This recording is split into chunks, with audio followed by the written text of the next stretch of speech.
Diaries of a Madman. By What Must I Do? Chapter 201, Part 2 of 2. It was lightly snowing when we arrived a few meters away from Rarity's front door. The sudden difference in temperature was enough for me to be grateful for Cot's closeness. Do normal ponies enjoy buildings that look like this? Cot asked, looking Rarity's boutique up and down. Equestria is so gaudy. I think it's a little much, but it's certainly eye-catching, Fleur said. The whole place is an eyesore, I muttered, kicking at the snow. You probably never should have told Rarity what you really thought about it, you know, Twilight said. I feel like that's probably one of the reasons she made so many pretty dresses. One for every insult, two for every prank, Fleur said with a nod. That's what Rarity told me, at least. I thought she was joking at the time, but now. Yeah, that explains it, I said. That's gonna mean years and years of dresses. What did you do to that poor mare? Fleur slowly asked, looking somewhat disturbed. Nothing she didn't deserve. Before we bother Rarity, I'm going to head off, Twilight said. If she sees me here, she'll probably want to talk and talk. I'll use magic to track you when I'm done. Thanks for the ride, Twilight, I said. Your delicious purple taxi service is always welcome. I'm not a taxi service, either. She stuck her tongue out at me before teleporting off. Anyway, let's get this show on the road, I said with a nod.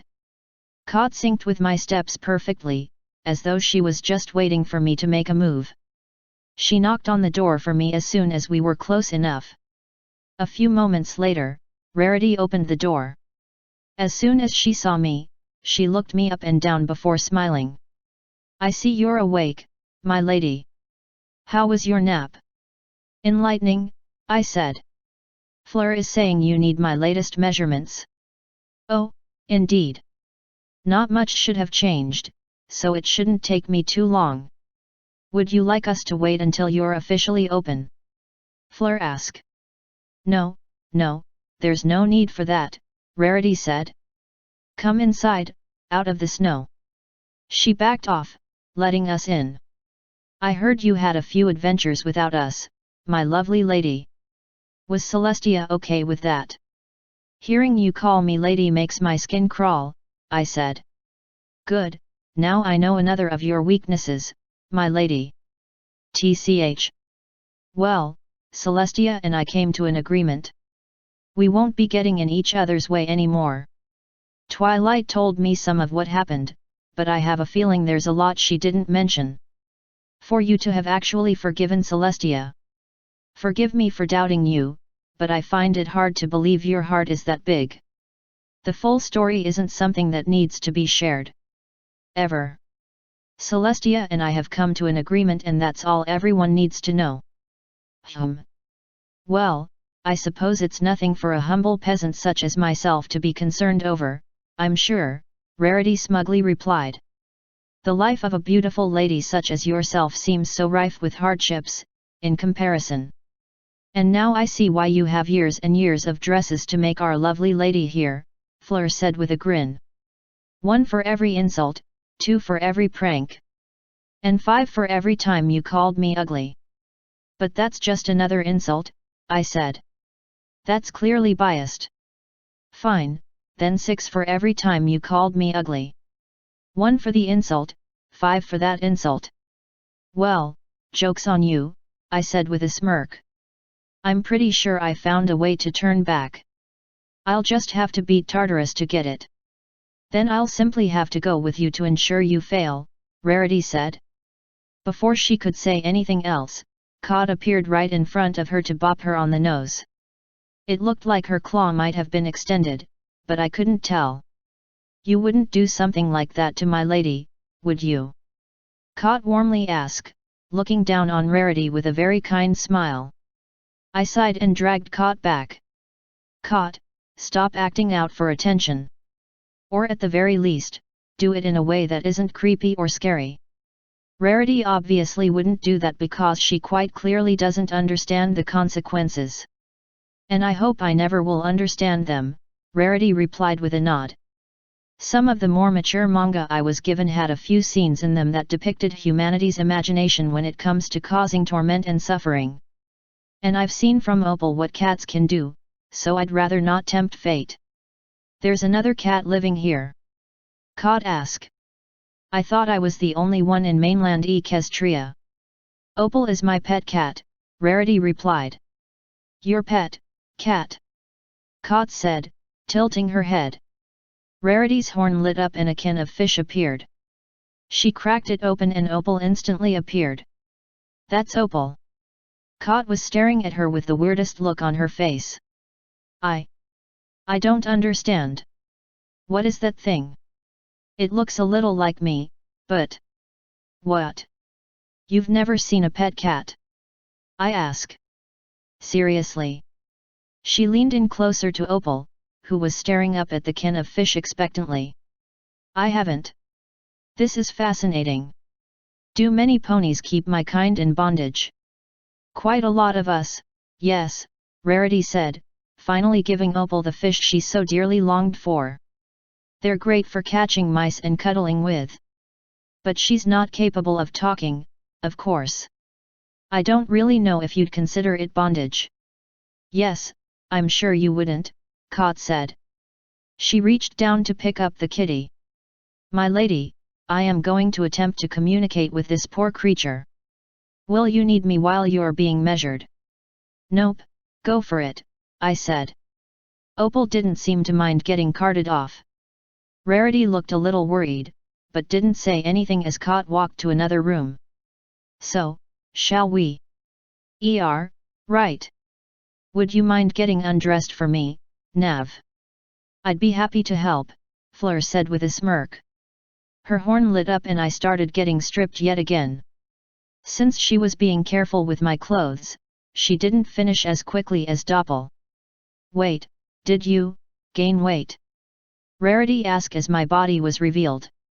I entered the coma in Athena's book, The Dungeon Twilight, and I conquered together. One of the mages there specializes in beauty magic. She did some stuff to make me sexier while I was asleep, apparently. Oh, definitely, she said, molesting me with her eyes. You look much closer to the ladies in some of the other mature manga I was given. That reminds me. Would you mind if I murdered you just a little? I went through unimaginable suffering in Griffiths because of you. I would prefer you didn't. What happened? Twilight and I went there on vacation, both of us in disguise as random ponies. One of the events we participated in was an auction. I got bought by a griffin who loved pony manga. His favorite was about a pony maid who fell in love with her griffin master. I was subjected to his nerdy bullshit for almost a day. He actually asked me to marry him. Rarity sighed, hanging her head. I can't believe you got another marriage offer. I can't even get a single one. That's not true. I offered to marry you once. And you were clearly joking. Fleur cut in with a giggle. Yes, I can definitely see why you don't regret earning a single one of those dresses, Navi, she said. You two are quite close. It's okay, Rarity, I said, patting her on the head. The coma finally taught me why you and all your friends are so difficult to deal with. Now that I understand the situation, I'll try not to be as antagonistic. So, shall we get to measuring? Just as soon as you explain what you meant by that. Rarity shouted, stomping a hoof on the floor. First, you call me difficult. And then you're acting like there's something wrong with us. Rarity, you're the least difficult pony in Ponyville, I replied with a smile. Be proud. Now that I know Celestia's secret, I truly understand what an achievement that is. Especially when you tack on what I've accidentally done just by existing. Rarity looked down to my hands for a moment before her horn lit up and I found my naked body lifted up. I think I'm going to start working on a special dress while you explain just exactly what you're talking about. She began floating me into her workroom, muttering darkly. Fleur followed, giggling like crazy. And so I once again described the effect of my pull on Fleur and Rarity. They were obviously shocked, but not all that concerned about it. Unfortunately, the dress Rarity was putting together using me as a live mannequin was very pink, very frilly, and oddly sparkly. It was completely covered in gems carved in the shape of cherry blossom petals. So, I noticed you mentioning something else before talking about that strange human effect of yours, Rarity said, pulling the corset she'd forced around me tighter. Now that I actually had a chest, apparently she wanted to force my figure more upright or whatever. All that effectively meant is that she had another way to torture me while trying to make me feel grateful for it. You were talking like Ponyville was unusual even before you arrived, something about Celestia's secret. Oh yeah, that, I said. Yeah, don't worry about it. Trust me when I say you're really better off not knowing. If Celestia's done something to all of us, I deserve to know about it. Rarity shouted. And if you think this dress isn't girly enough, you better not push me. I'll make something so prissy and pink you'll finally break and start liking it. You better tell her, Fleur said. If the element of generosity promises such a gift, she's sure to make it happen. Ugh, fine. Ponyville is a eugenics program. Celestia set it up that way on purpose. What's eugenics? Rarity quietly asked. Essentially, purposefully breeding sapient beings to create stronger, more talented beings. If it helps, think of it like breeding dogs. They all started from wolves, but now there are dozens of different types bred for various different purposes. Since this is an Earth pony town, she was probably trying to breed soldiers. I mean, look at how strong Applejack and Big Mac are compared to the normal pony. And think about how weird Pinky is. And how strong the Earth magic here is. Then you have exceptional cases of super fast Pegasi like Rainbow Dash. I even heard most of the new recruits in the Wonderbolts this year were Pegasi from Ponyville. Fluttershy's talents with animals would be perfect if it could be reproduced. Your agility with magic is basically unmatched, aside from the most elite of the elite.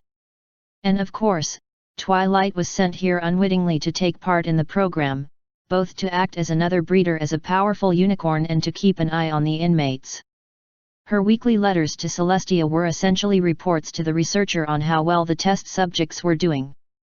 It's possible Celestia had some very long-term plans to create some new type of pony, or maybe even recreate alicorns. Oh, Rarity curtly said. I see. Is that all? I suppose it's time to move, then. Well, after telling every pony else and leading a revolution against that utter monster. Don't worry about the revolution, I said. We already got that one covered. You said you came to an agreement with that monster. Rarity shouted. We deserve her head. Like I said, we already got that one covered. Celestia's dead. Rarity froze, then blinked a few times. Did you know that water elementals can completely erase someone's personality? And did you know they can also build a completely new personality? What do you think is better, Rarity? Starting a revolution? Getting your hooves covered in the blood of your fellow ponies? Finally getting your brutal revenge against the one who oppressed you for so long by chopping her head off in the town circle for all to see? Or quietly killing her in a back room, then repurposing her corpse to undo the damage she caused? I certainly know which would feel better, she muttered. But, is it true? It is, Fleur said. I wasn't there to personally witness it, but I was there to witness the decision being made. Nav invited a few world leaders and several other important ponies to discuss the issue. In the end, the vote was 5-4 in favor of brainwashing her instead of killing her. Our revenge has already been completed, Rarity, I said. There's no need to fear Celestia anymore. She's now cute and cuddly, without all the creepy elitism, racism, and most of the other things that used to make her a tyrant. Are you really sure you should be telling me this? Rarity asked. You threatened to do unspeakably awful things to me if I didn't. Are you really in a position to be complaining? Get over yourself, test subject. Besides, now you won't try and lead a revolution against Celestia. After all, if you do, you'll have me to deal with. I voted to keep her alive and I intend to keep her that way. As you're the least insane inmate here, surely you know better than to actually share information like this. I prefer most sane, thank you very much, Rarity said. Although now I know all of this, I don't think I can look at any of the town's ponies the same way anymore. At least I'm not the only one anymore. I'm happy to share my troubles with you, Rarity. You sure are a good friend, hey. Oh, bite me. I leaned down and nibbled on her ear, making her unwillingly moan. I see I'm not the only one with a thing for predators, Fleur said, chuckling. Rarity only pretends to be prim and proper. Trust me, she's just as bad as us, if not worse. She has a thing for dressing little boys up like girls. Stop saying that! Rarity shouted, grabbing me and shaking me by the frills. Didn't you say you were preparing a dress for a colt the last time I came by? Fleur asked. Rarity sighed in exasperation. That was an order. You don't sound very sure about that, I said. You sure it was what he actually ordered? And not just what you decided to make? He didn't order it, Rarity said. His mother did. The colt himself didn't say anything. But he looked so adorable in it. Truly, the perfect fit. Fleur and I shared a knowing look. It's not a fetish. Of course, that happened to be right as Rainbow Dash was busting through the door. We all turned to her in shock, since she flung the door open. It looked like she was about to say something, but froze when she heard what Rarity shouted. Wait, are you talking about dressing up colts? Dash finally asked. Rarity groaned. I'd say that proves it, Fleur said. I'm not sure that's the most healthy. Wait a sec, I'm not here to talk about Rarity's messed up fetishes. Dash shouted. I'm here to yell at Nav again. Rarity, undo your magic for a moment, I said. TCH, whatever. Her magic finally released me, so I turned to Rainbow Dash with a sweet grin. But Dashy, we just got reunited after so long apart. I stepped closer and brought my arms together, emphasizing my much larger bust. Her eyes couldn't deny gravity and took them in, making her mouth drop. Shouldn't this be a joyous occasion? I leaned in closer and gently scratched at the back of one of her ears. Why would you want to yell at me, silly? I just got back. Don't you even want to say hello? Or maybe, I leaned in closer, so I could whisper in her ear. Make some even sweeter sounds. You won't seduce your way outta, I blew in her ear, making her squeak. That's when I moved in for the kill, hugging her and making sure her snout was pushed straight into my new chest. The jewels covering me probably dampened the feeling somewhat, but she definitely got a face full of heaven. It's nice to see you again, Dashy, I said, petting her mane. I'm sorry I left for so long without saying anything, but you know how busy things get. There's no need to be so. Are you turning purple because you can't breathe or? Her wings were fully extended, but she wasn't struggling at all. I had a feeling she could breathe just fine. She might have just been a little overstimulated. I giggled and finally backed away. Are you still upset, Dashy? You're the worst, Nav. Are you going to explain why you so rudely barged in? Rarity asked. Why didn't you take us to the zone of alienation with you? Dash demanded, stomping her hooves. Gilda and Spike made it sound so cool. Aren't I one of your employees? You're on a contract-based thing, so you're technically only my employee when we're on the mission of hunting for the elementals. The zone didn't have any of those. Yes, it did. It had that prototype water elemental named Jonathan. I guess you could consider him that, but our mission wasn't to retrieve him. That was a solely personal mission that had nothing to do with Equestria. Thus, I saw no reason to get you involved. Then why did you invite Twilight? She asked if she could go. You didn't. I don't see what the problem is. You didn't even tell me you were going. How was I supposed to ask if I didn't even know? As an employee, shouldn't you take the initiative to learn your employer's schedule to see if any opportunities for work might arise?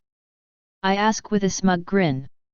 Don't you try talking your way out of this one, Missy. I'm gonna be mad at you and that's final. Especially since, after Twilight told you I was mad, you just told her I'd probably get over it. You didn't even care. That's not true. I did care, I just had more pressing things to deal with. Placating a contractor who is upset You didn't invite your friend on the coolest adventure ever. Dash shouted. What, did you think I'd be scared? Or that I'd just get in the way? Or did you not even think about me at all? Obviously the last one. If I thought about how much of a pain this would be, I would have just invited you. Everything we heard about the zone painted it as the most dangerous place out there, outside of Tartarus, I said. We knew for a fact that several big groups tried breaking in, only to fail miserably. I picked my team with care. I knew the trip would be incredibly dangerous and that anyone who went had to have a purpose. You don't have as much training in combat as the others. You don't have as much training with fighting in groups. You don't know as much about how magic in combat works. To be honest, the only thing you have above any of my soldiers, performance-wise, is speed. Since I knew solo flying missions would likely be either impossible or unnecessary, I didn't see a reason to include you. Didn't you drag that deadweight princess with you? Princess Gilda joined us as part of her condition for helping us. She got us the location of the bunker, along with information about it and a guide to get us there. She also brought along several experienced bodyguards who could easily double as scouts. I didn't want to put you at risk in an extremely dangerous situation when you weren't even necessary for the mission. You brought Twilight, even though you already had plenty of powerful unicorns. Because Twilight has knowledge about magic that not even Luna, my most experienced vassal, has. Did you just say Luna is your vassal? Rarity asked, butting in. It's a long story, but yes.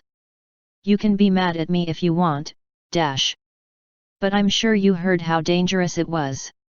Sure, it makes for a fun story to tell, but we had to deal with some pretty spooky stuff. Talking to you is like talking to a brick wall, sometimes, Dash said, shaking her head. You never give in, do you? It's part of my human nature. When I'm right about something, I don't like budging on the issue. That means I just need to figure out the best tactic to either make everyone agree or to give up and leave me alone. So your constant stream of excuses comes from your excessive pride? Fleur asked.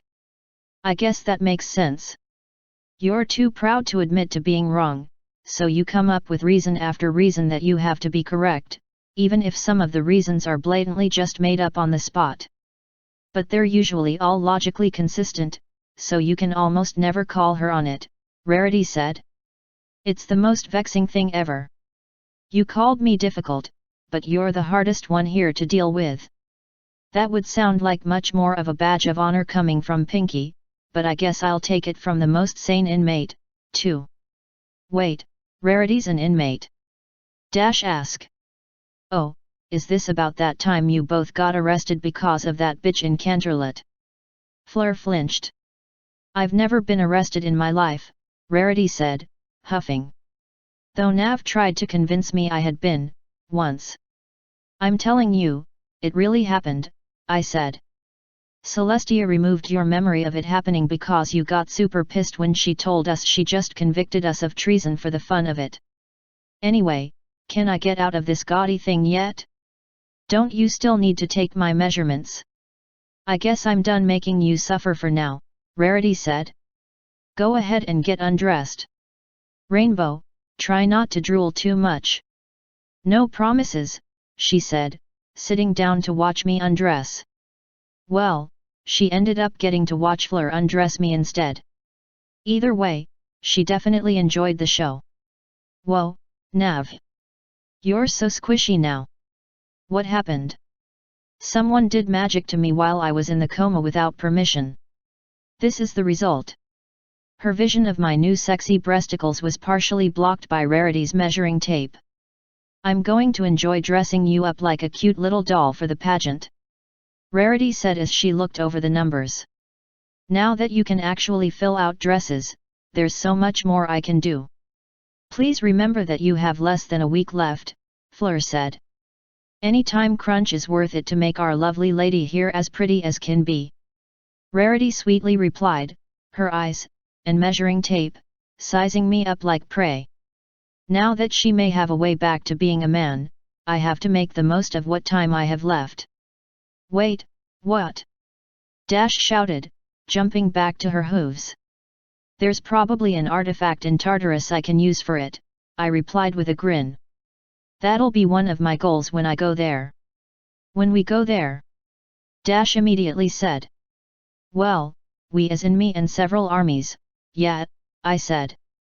I'll be the general of the multinational task force in charge of conquering Tartarus, or at least one of the people in the upper echelons of the command group. It'll be fun. We as in me too. Dash shouted. I'm definitely going, if there's a whole bucking army going. Surely you'll need scouts. The Wonderbolts are part of the army. I'd have them to use as scouts. Dash, why would I want one of my most adorable friends to be in danger by going to a place like Tartarus or the Zone? Because they're cool? My adorableness doesn't factor into my adventurous spirit. Wait, who's your most adorable friend? Rarity asked. At this point, she was finally running out of things to measure and was paying more attention to the talking than the numbers. Is it me? What? No, it's Captain Midnight Blossom. The new Princess Celestia is number 2. Dash is 3. Wait, she's above me. Fleur demanded, slapping a hoof on the floor. You're not just a friend, I said with a shrug. So obviously you wouldn't even be in the running for most adorable friend. I'm not even in the top 3, Rarity softly said, her ears sagging. Sorry, you don't really have an adorable vibe, I said. You probably are my most beautiful friend, though. Fluttershy has you slightly beat in appearance alone, but your dignity, poise, and attitude are all much better. That made her blush and giggle in delight. Fleur rolled her eyes and huffed. So my vibe is adorable? Dash asked, tilting her head. I don't buy it. And that's why your vibe will always be adorable, Rarity said, nodding her head. I can definitely agree with Nav that you're near the top of the list in that category. If you were ever willing to give it a chance, I could make you look cuter than you ever thought possible. You'd be able to pick up any mare you set your eyes on. And I'm sure predators would love it even more. It's quite fun to prey on the adorable, defenseless little herbivores sometimes, I said with a dirty grin. It gets even better when they know how cute they are and just how to put it to use. I'm sure Rarity would be able to tame your inner tomboy, given enough time. She sure hasn't had good results with you yet, has she? Dash asked. She got you all dolled up, but you didn't look very happy about it. I don't have an inner tomboy. I'm just outright originally a dude. Who knows? You might enjoy being adorable if you gave it a chance. I did give it a chance and it turns out, I don't much care for it. Rarity just doesn't care how I feel and enjoys making me suffer, so she does horrific things to me to satisfy her own whims. Talking to you is so refreshing, Navi, Rarity sweetly said, finally removing her measuring tape. I get so many wonderful dress ideas. Maybe you should stay the rest of the day to help inspire me more. I certainly wouldn't want to impose, I quickly said. Besides, you have to hurry to finish before the competition, right? I'm positive Kot would find some ridiculous way to distract you. Wait. Kot's here? Dash asked, looking around the room. She's never seen a pet cat before, so she's playing with Opal, I said. Kot's never seen a cat? I mean, all right, I guess.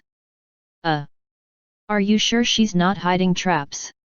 She has really good hearing, by the way, I said. Dash's eyes flung open. She also enjoys eavesdropping. So, you know, keep that in mind. Rarity, am I all measured? Indeed you are, my lady. I'll get to work on the clothes today. Excellent.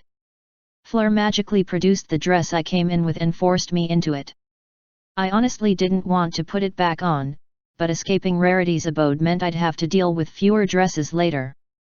I just really hoped I wouldn't run into anyone else before Twilight got done talking. So, Rainbow Dash, how did you know Nav was here? Rarity asked. Or were you actually coming to see me? Twilight told me, Dash said.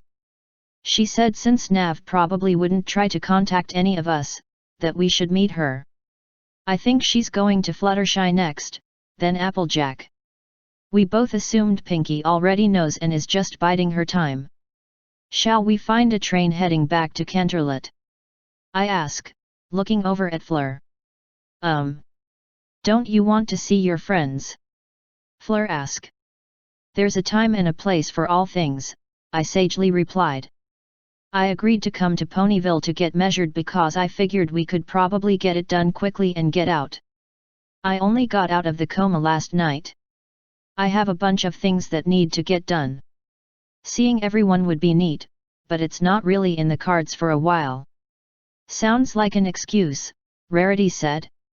A pretty lame one, at that, Dash helpfully pointed out. It's not like running would work, anyway, Pinkie Pie added. Everyone but me jumped when she spoke up, since nobody noticed her appear. Not even I could pick out the moment when she arrived, almost as though she had been there the whole time. I mean, Twilight can just bring you right back, can't she? Where did you? Fleur started, but I put my finger over her lips and shook my head. Her fearful eyes reflected my own, but she seemed to get the message. Hello, Pinkie, I said, trying to put on a proper smile. I also finally removed my finger from Fleur's face. You're not abusing your powers too much, are you? It's not like you could stop me if I was, silly, she replied with a cute giggle. How are you feeling, Navi? It looks like your beauty sleep did wonders. I'm feeling pretty swanky. Fleur, how far can you teleport? Oh, not at all, she replied. That magic is fairly advanced. Being able to teleport between Ponyville and Canterlot is fairly remarkable. Fuck. And I can't risk flying back after my wings just grew in. I'd probably make it, but I don't want to risk it. Pinkie suddenly shot forward and hugged me. You're trapped here, Navi, she said, cuddling me close. Might as well enjoy it. If you throw me a party, I'll make Cot ruin it, I replied, hugging her back. Should you really make such a cute kitty do something so cruel? Rarity asked. I'll ask her to laugh as cutely as possible while doing it, I said. Pinkie was showing no signs of getting bored of hugging me, so I released her and let her do as she pleased. Besides, I don't think that'll be necessary. I think my point has been made and the lesson has been learned. I'll never give up, Pinkie whispered. It was quiet enough that only I could hear it. I'll never break, I just as quietly whispered back. She giggled and rubbed her cheek against my own for a moment before finally releasing me. Now hugging you is as fun for me as it is for you. Pinkie said. How about that slumber party, Nav hasn't been to one of ours yet, has she? Rarity asked with a grin. I'm sure we could do so much. Pass, I immediately replied. I got dragged into one with Cadance and Celestia. It was all the slumber party I needed in my lifetime. Wait, Celestia forced you to attend a slumber party? Fleur asked. I thought you were unfriendly toward her.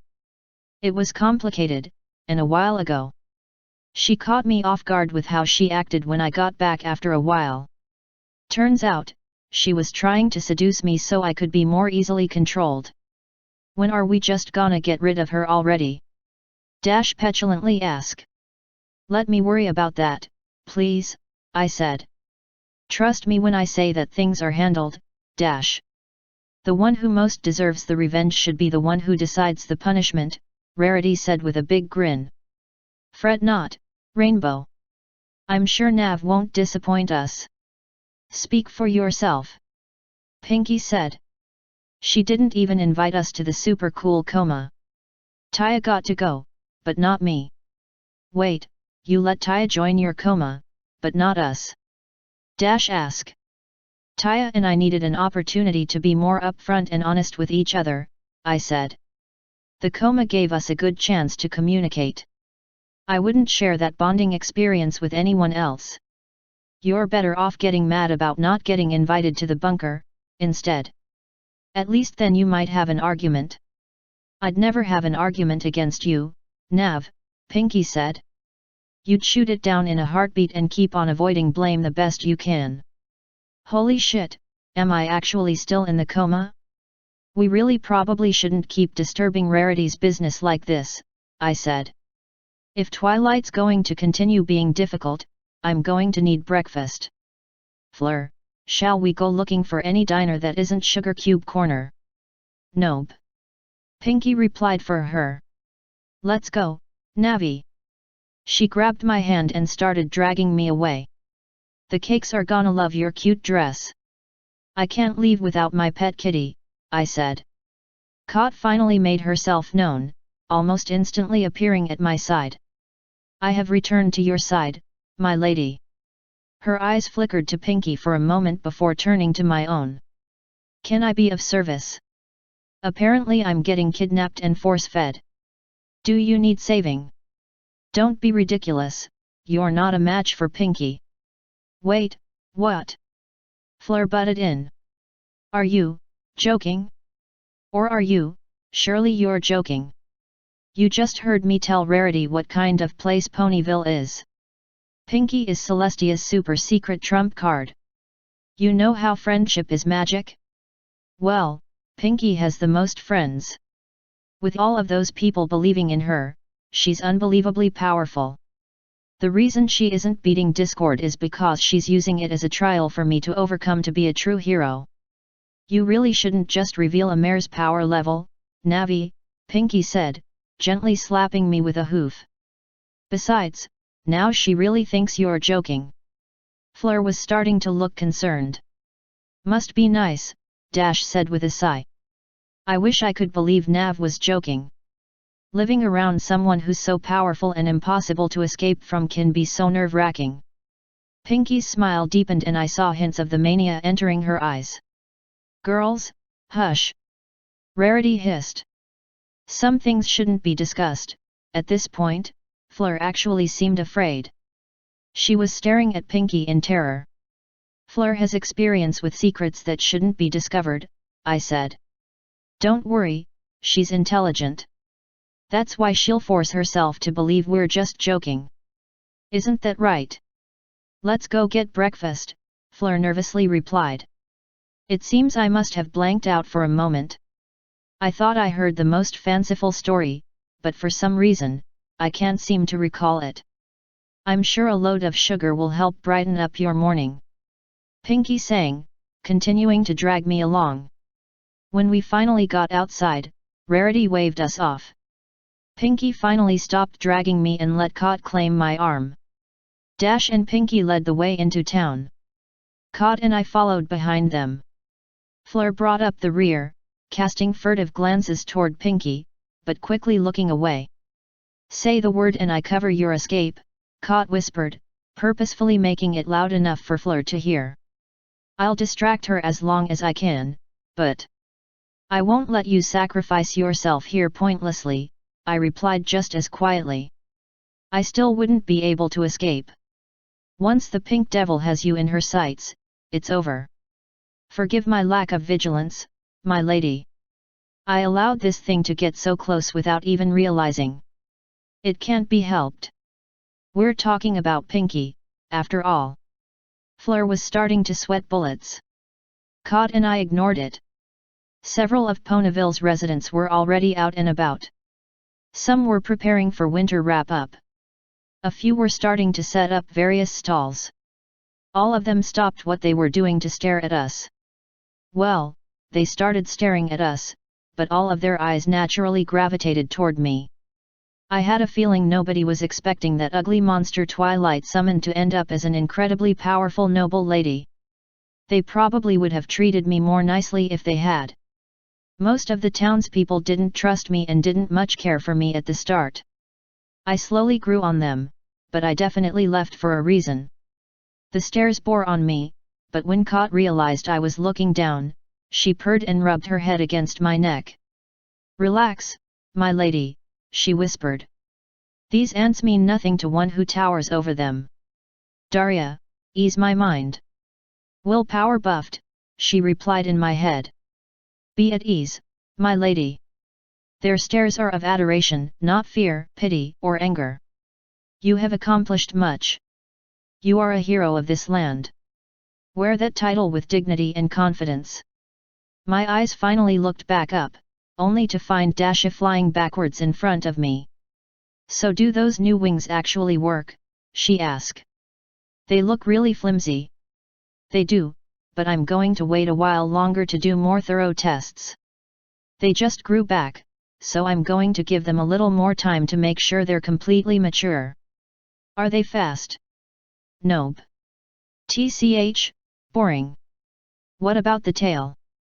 "I would show it off, but a lady should never lift her dress in public." "The other tail had spikes in it, but I never got to use them. This one has a single spike. The tail itself is very flexible, almost like a tentacle. I'm not completely used to controlling it, though. I'm also going to give it more time before I do too many tests." "So why are your eyes so much prettier now?" "Because your crush is getting stronger, silly." Pinky replied, giggling. "Every pony knows the mare you're in love with always looks prettier." Of course, that made Dash turn bright red and start stuttering like crazy, but we didn't pay her any mind. When she had finally given up trying to make us believe Pinky was mistaken, I said, "Something in me changed at the bunker. My eyes turned bright green and my hair changed as well. It's possible I'll look very different come spring." "Very different as in covered in bark?" Dash asked. "No, my hair might be full of flowers. I guess we'll see. Speaking of which, that portrait of yours is absolutely gorgeous," Fleur said. Apparently she was comfortable enough to join the conversation, finally. "As soon as I saw it, I wanted to burn down everything," I replied. Kot managed to restrain me. "So when are you going to invite us to your new pad?" Dash asked. "Or are we too low class for you now?" "Dash, you don't need to feel bad for being a peasant. I don't judge you for it, I promise. There are some nobles who might be very offended if you said something like that, though," Fleur said. "Though you wouldn't find any noble like that around Nav in the first place.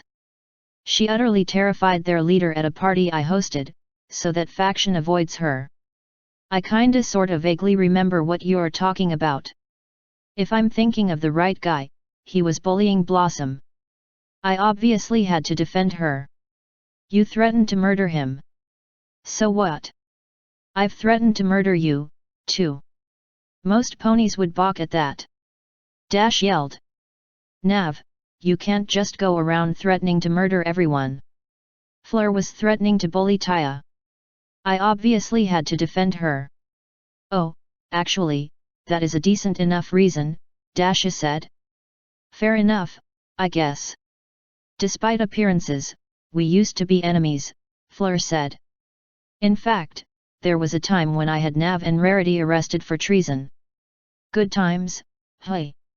I said with a grin. "I guess you have to make all kinds of friends when you become a noble, hey?" Dash slowly muttered. "No, she ambushed me with adorableness after her usual bitchiness attacks wore off." "And obviously you can't defend against that," Pinky said.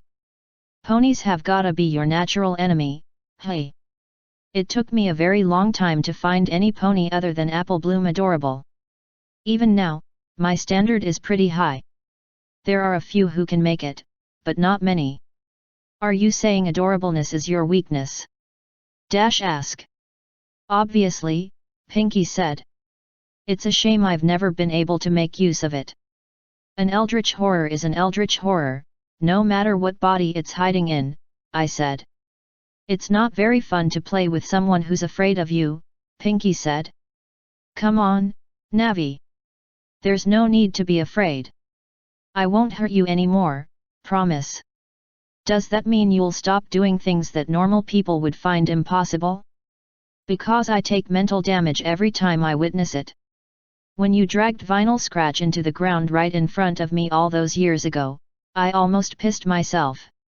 Besides, even if it's not very fun, it obviously hasn't been stopping you. Obviously I can't do that. I mean, it's not like I even understand how any of what I do works. I just want to do something, so I do it. That's the definition of how true magic works, I said.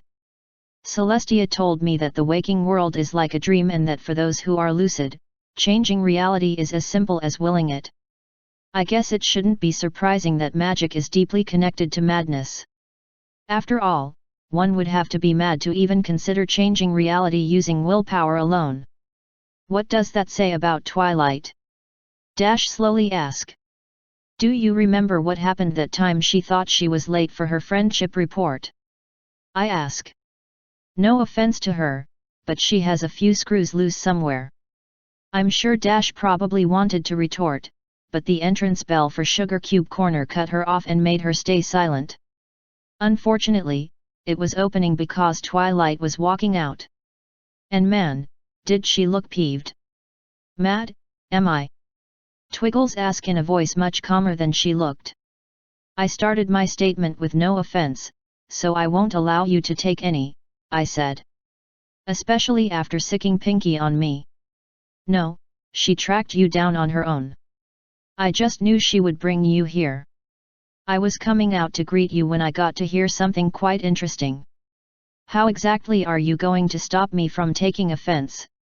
The thought of kissing her crossed my mind, but I wasn't sure if that was the best idea in front of all the people staring at us. Plus, Kot was still clinging to me. So instead I decided to compromise. By not taking offense to the one you did sick on me. Now that I think about it, using a friend against another friend is also an act of madness, so it kinda proves my point anyway. Now, since I was dragged here, we might as well eat.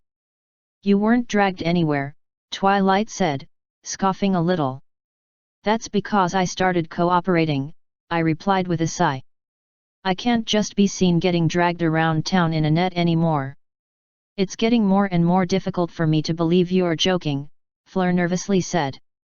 It's for the best that you just keep believing the lie, Fleur. Don't think about it. With that statement, I finally started walking toward the door. The warm air and smell of cake was beckoning me. Twilight probably still wasn't all that happy, but I did start by saying no offense. So really, getting mad was all on her. To be honest, I wasn't too surprised to see Applejack and Fluttershy waiting for us at a booth. Both of them looked pretty shocked, though. I doubt they were expecting to see me dressed like that. And I now had fairy wings. Thankfully, there weren't too many other customers at the moment. The place was more of a bakery than a restaurant, after all. Pinky bustled us over toward the booth, but there was definitely no way we'd all fit. Twilight solved that problem by magicking a table over. I'm sure Kot wanted to corner me in the booth to keep me to herself, and safe, I guess, but the mix of having wings and wearing a fancy dress meant there was no way I could sit there. Instead, I made the wise choice of taking the chair at the head of the table. That way, I wouldn't have Twilight or Fleur trying to show off by leaning against me and glaring at the other. Of course, that didn't stop them from claiming the chairs closest to me, allowing them to directly glare at each other instead. Fluttershy was kind enough to break that tension by saying, "That dress looks lovely on you, my lady." "Thank you." But I'd like none of you to call me that. And please don't compliment my clothes. I'm still of the mindset that being lovely is weird. It's nice to see you two again. I heard you were taking a long nap, Applejack said. You wake up feelin' better? Yes, my head feels much more clear. Pinky, all I ask is that you go low on the sugar, at least for me. I'll take that into consideration, she said. I'll be back soon. With that, she trotted off to the kitchen. So, Nav. About Pinky, Fleur quietly said. It's best not to talk about Pinky, Applejack said. Besides, Nav's more interesting right now. I heard you were building a school out near the Everfree. You heard right, I said. I'm working with the Changelings and Twilight to build a university. It'll be part of step 1 in turning the Everfree into something livable. Are you seriously gonna try taming that place? Dash asked. I'm going to tame it, I said. No need for the word try. Now that I know the secret behind it, it's only a matter of dealing with the monsters and clearing the corruption in sections.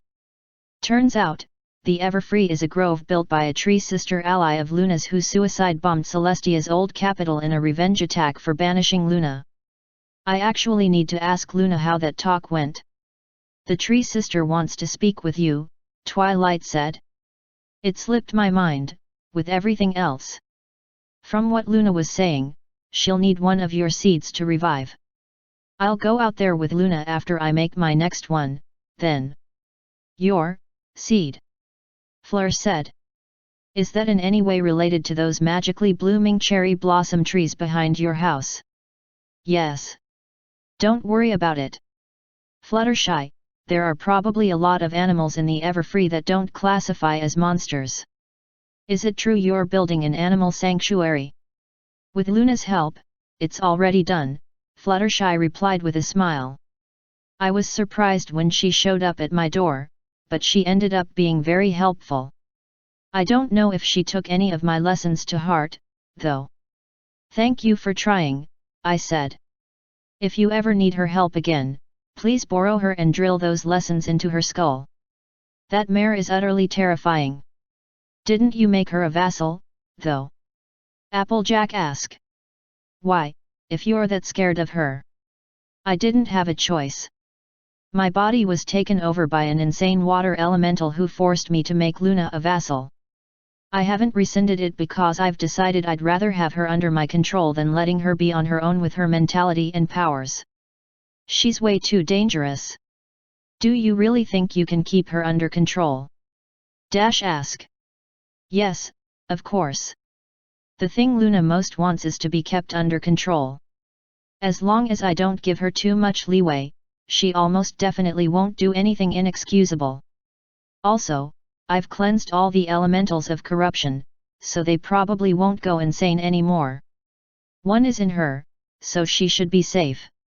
That's the second time you mentioned corruption, Fluttershy said.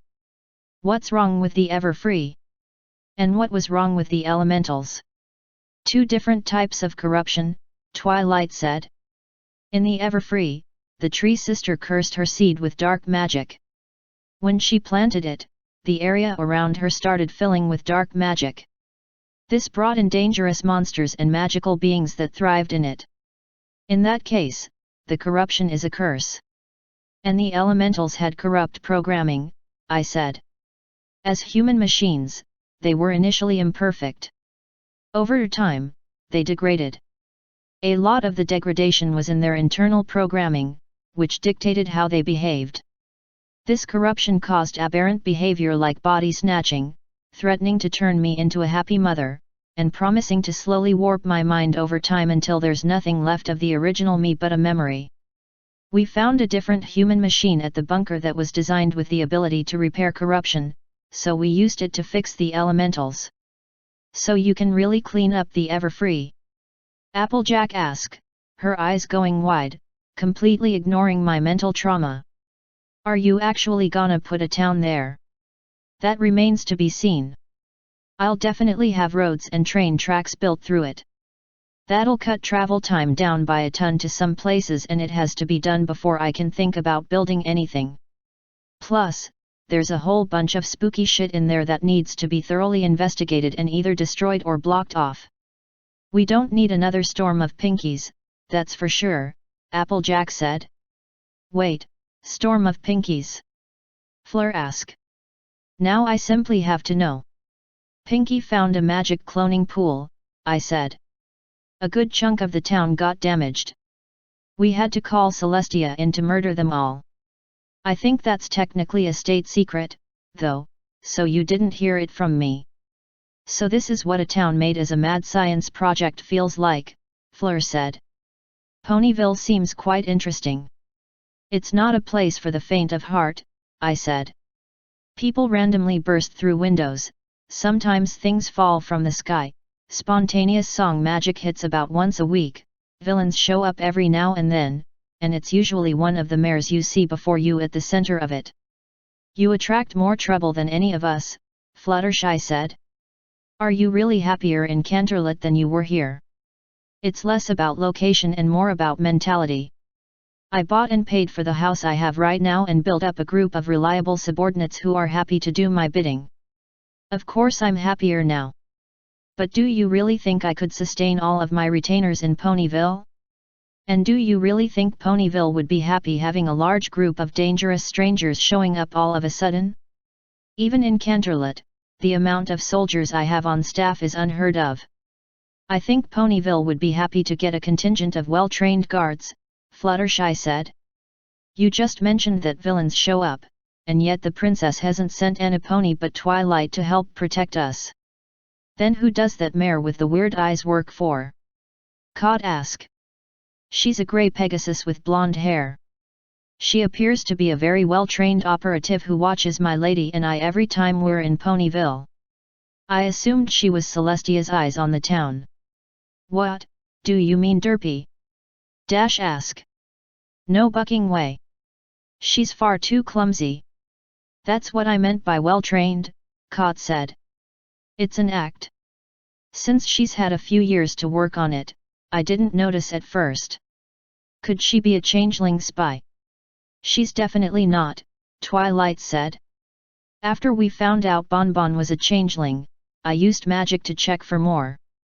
She was the only one in Ponyville. But, could she really be working for Celestia? That would explain a lot of things, I said. Remember that time I played Santa?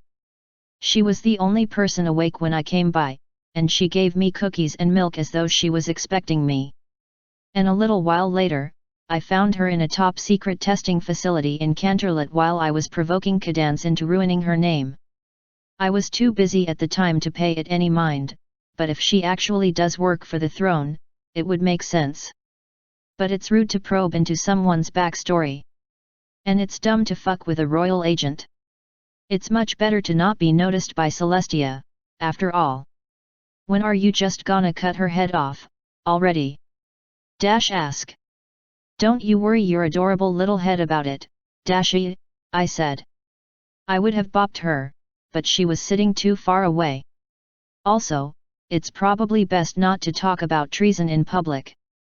Celestia is, no longer a threat, Twilight said. The less that's said about it, the better. So, can we expect more magic fruit when you tame the Everfree? Applejack asked. I guess that was one way to change the subject. Yes. Speaking of which, there's a fruit in there for you, Fleur. It enables pregnancy. I might like your assistance in obtaining some in the future, she quietly replied. Be careful with that stuff, Applejack said.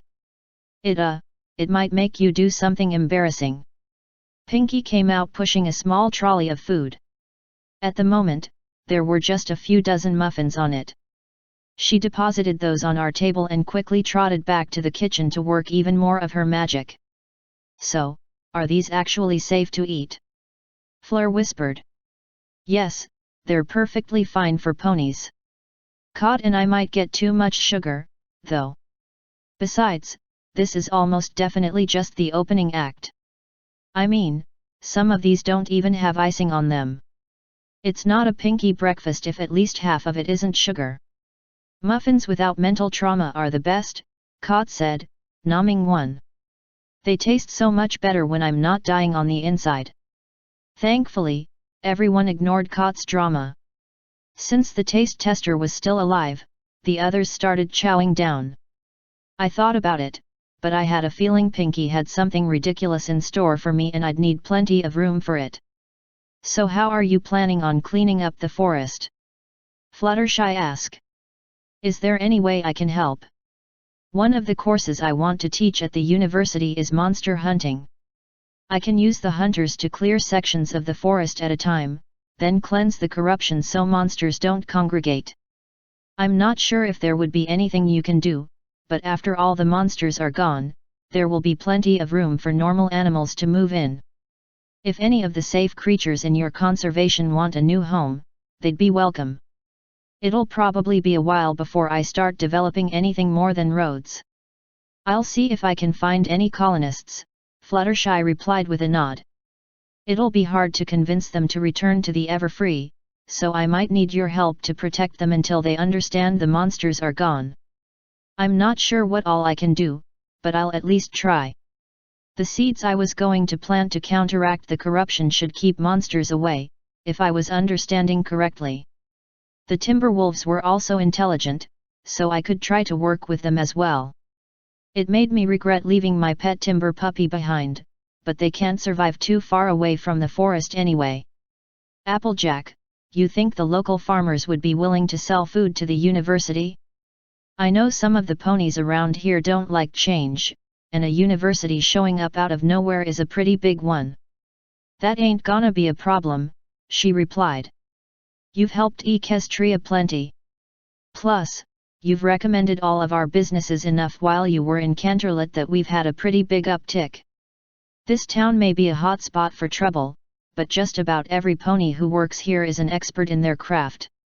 Thanks to all the extra business, I'm sure we can sell things to you at a nice discount. Good. Would you mind if I turned Ponyville into a massive trading hub? Yeah, I would, she slowly said. Please don't do that. Why Ponyville? Fluttershy asked. She had a little bit of muffin on her cheek, which we all ignored.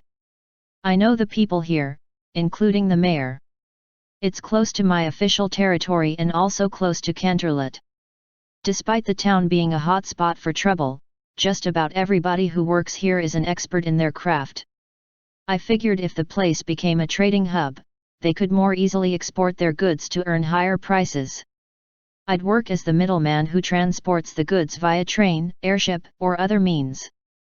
I figured it would be wise to ask some actual residents before I do any more in-depth planning. Using my own words against me is dirty, Applejack said, but she was smiling. You ain't wrong that we could earn more money that way, but none of us produce enough for that. You know this town is small, Nav. Most businesses only have 1 or 2 specialized employees.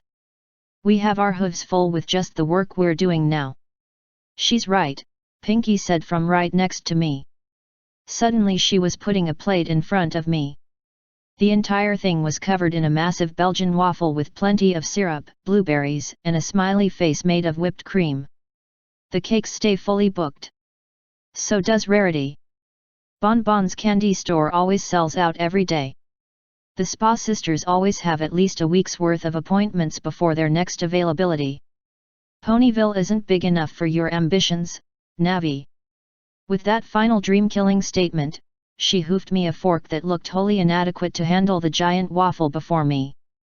Still, it was my job as a noble to show the lowly peasants how it's done, so I took that fork and prepared myself. Can you really eat all that? Twilight asked. Pinky believes in me. That means I have no choice. Besides, I noticed last night that I can eat more now. The new body I got can handle more. You're a growing young lady, Pinky said, patting my head gently. Enjoy, Navi. Thankfully, I hadn't let the muffins tempt me. I began carving into the waffle, determined not to lose to the pink menace. She giggled and trotted back off to the kitchen, surely plotting to force even more sugar on me. That said, the waffle was delicious. Though it stopped being fun when Twilight and Fleur decided to take turns feeding me. Dash's jealous glances were adorable, though Cot's jealous glances were a little spooky. Once the behemoth of a waffle was gone, Pinky swooped the plate up and replaced it with a plate full of tiny chocolate chip flapjacks. The butter was still melting into them. This time, she placed some syrup on the side. Pinky, are you the true final boss? I ask. I'm simply a stepping stone on your path, silly. If you can't defeat the boss of the starting village, how can you ever hope to defeat the secret hidden bosses like Arachne and Hera? No one said anything about losing, I said, taking up my mighty fork once more. Hera's power-up has given me the strength it takes to finally bring you down. Fleur was watching on, utterly mystified. Twilight was face-hoofing in disappointment. Cot was utterly focused on the muffins. Dash and Fluttershy were watching and giggling. Applejack blended into the background too much for me to pay attention to. We'll see about that, Pinky said, giggling ominously. She pushed her trolley back to the kitchen, still giggling like crazy. Where are the cakes? Applejack asked. Shouldn't they be stopping her? This contest is basically to see what happens first, I said. Either I tap out and admit defeat or the cakes catch Pinky using all of their stock and yell at her. Daria, buff my stomach. I don't know if she actually did anything, but I began eating the delicious flapjacks in a way that was only slightly becoming of a lady. At the very least, I didn't get any syrup or butter on my face or dress. I can see why you chose to move to Canterlot, Fleur said. Pinky is quite the interesting pony, it seems. She's a pink demon, I said between bites. Apparently that was enough for Twiggles and Fleur to start feeding me again, laughing all the while. Since it was just one of the consequences that comes from accidentally building a harem, I had to put up with it. I was starting to feel full, but I knew I could resist a few more waves. The next round was a large peach parfait. It was amazing. After that was a quiche full of cheese. My inner southerner devoured it in a heartbeat. The final boss was something Pinky called a sweet potato apple bake. It had sweet potatoes, apples, various nuts, and honey all baked into a sweet bread. It was super thick and very yummy, but I felt uncomfortably full when I was finished. As soon as I set my fork down, Pinky removed the plate with a huge grin on her face. I took a moment to clean my mouth with a napkin before staring down at Pinky. Thank you for breakfast. It was definitely food. Yep, it sure was, she happily replied. You did it, Nav. You managed to hold out until Cupcake found me. How's it feel? Like I'm a true winner, I said, finally relaxing in my seat. And also a little bloated. I haven't eaten that much well, for as long as I can remember, actually. What the hell, did my tree sister evolution kick off again? I wonder if it's being stored magically somehow. I dunno, Pinky said. By the way, here's the bill. She set it down on the table and then disappeared. Everyone else had gotten their own things aside from muffins, so the tab was probably pretty high. I didn't even have a chance to look at it before two different magical grips covered it. I'm the one who invited Nav to Ponyville, Fleur said with a serene smile as she stared Twilight down. It's only fair that I pick up any expenses related to it. I'm the one who made sure Nav stayed in town long enough to get dragged here, Twilight said. She had on a very sweet grin, though her eyes were glaring at Fleur. I think it's only fair that the one with a reliable source of income covers the tab. I can't let someone cover the bill every time, I said. Doppel packed me some bits. I'm sure I can. I reached down to my coin purse, but it was already floating away, covered in a purple aura. Twilight's horn lit up brighter and the bits vanished. I sent them back home, Twiggles said. Don't worry, sweetie. You don't need to pay for anything when you're on a date with me. That sounds a little condescending, not gonna lie, I said. Sorry, I should have started with no offense. Anyway, I think this is something Fleur and I can work out between ourselves. Clinginess is unappealing, Fleur said. Nav may enjoy being controlled in some instances, but not in all. Yeah, that was kinda rude, I said.